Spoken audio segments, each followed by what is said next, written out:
Programme चल रहा है, तो वहाँ पर हमारी जो दीदियाँ हैं, ठीक है, हमारा जो समूह है, तो वहाँ पर से हम लोग उन दीदियों को अपने इस प्रशिक्षण में ले आते हैं। सिर्फ में एक ही मकसद है कि उनको स्वरोजगार प्रदान करना, प्रशिक्षण देना और स्वरोजगार देना, ताकि गरीबी दूर हो सके। यही हमारा JCPS का NRLM का हमारा उद्देश्य है, जो हम कहीं ना कहीं आशक्ति के माध्यम से उसको पूरा करते हैं।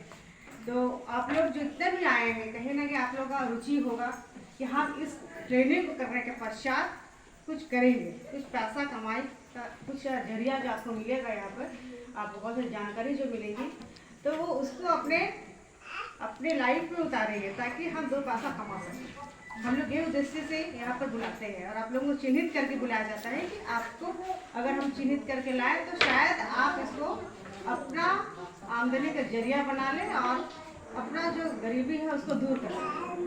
बस हमारा ओवरऑल यही मकसद है। इसलिए हम लोग चाहते हैं कि जितने भी दीदी और भैया हैं, आप लोग इसको अच्छी तरीके से जितना भी सिखाया जाएगा प्रशिक्षण में, सारे को समझेंगे, जानकारी लेंगे और आप लोग का फील्ड विजिट भी होगा। फील्ड में कैसे बकरी पालन में किस तरह से आपका वार्मिंग कराना है, किस तरीके से वैक्सीनेशन कराना है, वो सारी चीज़ें आपको जानकारी दी जाएगी। तो आप एक एक चीज़ को बारीकी से आप समझिए, जानिए और सीखिए, क्योंकि सीखने के बाद आप ही को करना है। कहीं ना कहीं हमारे JCPS में कैडर भी है, APS, ठीक है, जो पशु सखी, उस पशु सखी कैडर के रूप में हमारी दीदियाँ काम कर रही है, ठीक है। और कैडर मतलब हमारा जो भी पशुपालन संबंधित काम कर रही है, तो उनके एक आमदनी का जरिया है कि एक कैडर के माध्यम से भी काम कर रहे हैं, और दूसरा अगर कोई गवर्नमेंट स्कीम से किस तरह सरकार से अब जुड़े हैं तो उसके माध्यम से भी पैसा अर्जित कर सकते हैं। तो ये सारी जरिया है, आपको ये हम लोग रास्ता दिखाते हैं। तो मेरी आपको शुभकामनाएं हैं, अच्छी तरीके से हर चीज़ को आप जानिए और बाद में पूछिए। अगर नहीं समझ में आता है, अब डॉक्टर साहब बहुत अच्छे हैं, पुराने डॉक्टर साहब हैं और हर ट्रेनिंग में हम लोग बुलाते हैं, हर चीज़ की जानकारी है। अब बेझिझक पूछिए ताकि आप इस पर पूरे पारंगत होकर निकलिए। और जहाँ तक हो सके हर दीदी और हर भैया के घर में अगर नहीं है पशुपालन से संबंधित बकरी चीज़ नहीं है, तो आप इसको स्वरोजगार के रूप में आपका ट्रेनिंग के पश्चात आपको लोन भी दिया जाता है कि आप खरीद सकें, और लोन के माध्यम से आपका जितना भी कैपेसिटी है 2, 3, 5 जितना भी है, खरीद करके उनको पालन करें, ठीक है, ताकि इसको आपका एक रोजगार का माध्यम बना सके। मेरी शुभकामनाएं आप लोगों को अच्छे तरीके से, और मैं बीच में आऊँगी और मेरा काम है बीच में आने देखना JCPS की ओर से, क्योंकि जितना भी अवसर को जितना भी हमारा फंड प्रोवाइड होता है, कहीं ना कहीं हमारा बहुत बड़ा रोल होता है कि आपको किस तरह से ट्रेनिंग दिया जा रहा है, फील्ड विजिट कराया जा रहा है कि नहीं, आपका रहन सहन खाने का सारी चीज़ें, जितने भी आपको चीज़ें मुहैया करानी हो, सारी चीज़ें आपको दी गई थी, तो आप बीच बीच में आगे से देखते हैं। तो मेरी शुभकामनाएँ हैं और बेस्ट ऑफ लक अच्छे सीखने के लिए। धन्यवाद। जितने मेडल भी जीती थी सारे सरकार को वापस कर दिए,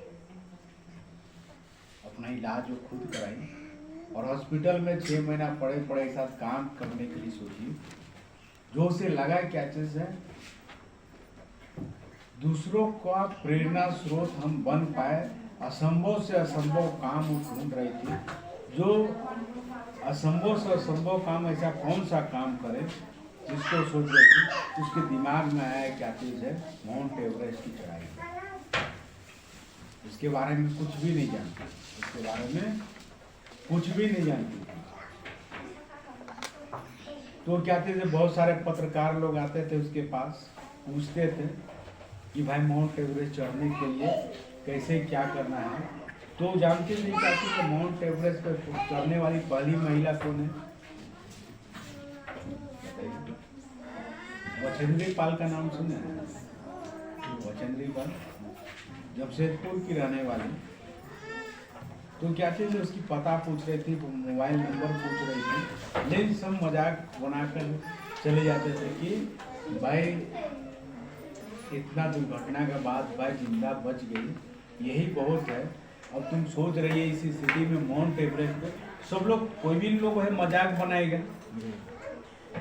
कि भाई जीने के लिए भाई तुमको जिंदा रह गई, यही बहुत बड़ा है। लेकिन सोचिए क्या चीज़ है, टाइम्स ऑफ इंडिया का एडिटर था, वो उसको बताए, उसका नंबर भी थी, 100 बार से ज़्यादा ही उसको ट्राई की, तब जाके उसको नंबर लगा, बात हुआ उससे। उसके बाद की जब 6 महीने के बाद है हॉस्पिटल से घर गई, तो घर जाने के दूसरे दिन ही क्या चीज़ अपने भाई को लेकर चली गई वचनदेवी बात। तब उसको बाद से जब मिली, भेंट करी की, तब जाने की भाई क्या क्या समस्या होता है, कितना पूंजी पैसे की जरूरत होती है वो लगता है, तो मतलब कैसे चढ़ाई करना है, उसके सारे चीज़ उसके बारे में बताई और कहे कि भाई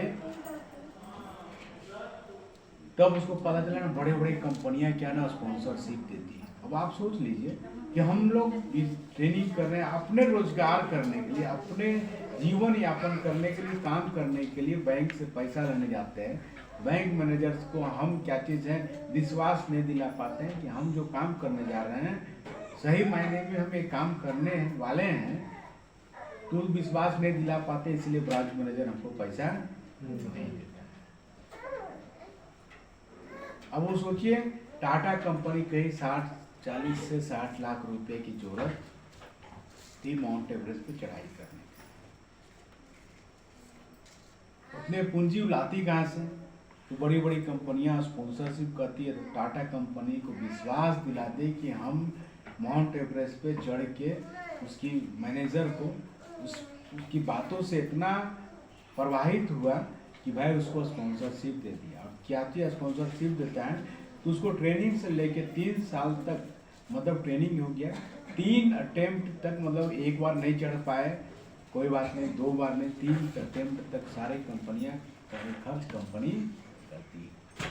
अरे सोचिए 2 साल तक लगातार है, पैर से जब उसकी धागा नहीं टूटी थी, कटी थी स्टीच, तब क्या चीज़ है जाके बात की। और जब बैसाखी है पैर से कट गया हो, सबसे पहले तो उसको चलने के लिए सीखना था ना, और उसी समय से क्या चलने सीखने समय से ही क्या चीज़ है माउंट एवरेस्ट पे चढ़ने के लिए बेस कैंप में वो चली गई। और क्या चीज़ है थोड़ा सा चलती थी, गिर जाती थी।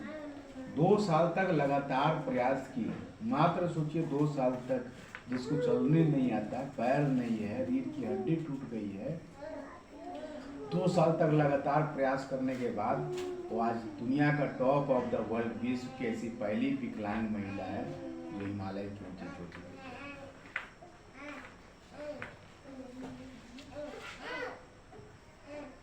तो हम चाहते हैं कि आपको आगे की क्लास बताने से पहले एक मोटिवेशनल है उसका थोड़ा सा क्लिप आपको हम दिखाया है, उसके बाद उद्यमशील व्यक्ति की 15 गुण दस्ता है उसके बारे में चर्चा करें।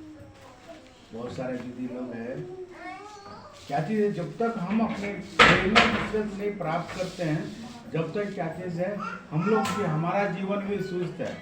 हम चाहते हैं अमीर बनने के लिए, गरीबी हम कैसे दूर कर पाए? बच्चा जन्म लेता है तो सब गरीबे रहता है कि?